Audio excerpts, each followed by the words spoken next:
particularly for that reason. बाद में are this thing started pan India. এবার সাকিবকে নিয়ে মুখ খুলেছেন কেজিএফ খ্যাত ইয়াশ। সাকিবকে কি বললেন ইয়াশ, এই বিষয়ে বিস্তারিত জানতে ভিডিও না টেনে শেষ পর্যন্ত দেখতে থাকুন। বাংলাদেশের প্রথম প্যান ইন্ডিয়ান সিনেমার নায়ক সাকিব খান। সাকিব সহ ভারতের বিভিন্ন জায়গায় গণমাধ্যমে ছড়িয়ে পড়েছে দরদ সিনেমার নাম এবং দুই দেশে আলোড়ন সৃষ্টি করতে যাচ্ছে দরদ সিনেমা। কেননা প্রথম বাংলাদেশি কোনো নায়ক বলিউডে অভিনয় করছেন, আর সেই কারণে আলোচনার শীর্ষ অবস্থান করছেন সাকিব খান। এবার সাকিব খানকে নিয়ে মুখ খুলেছেন কেজিএফ খ্যাত রকি ভাই ইয়াশ।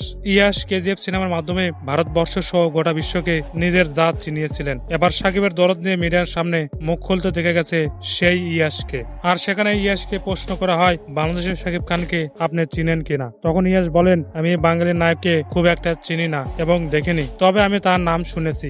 বাঙালি এই নায়ক যে প্যান ইন্ডিয়ান সিনেমা করতে যাচ্ছে তার জন্য শুভকামনা রইল এবং বাইরের দেশ থেকে এসে প্যান ইন্ডিয়ান সিনেমা করতে পারাটা ভাগ্যের ব্যাপার। তার পাশাপাশি প্যান ইন্ডিয়ান সিনেমার জন্য দুই দেশের ইন্ডাস্ট্রি অনেক অনেক সচল হবে।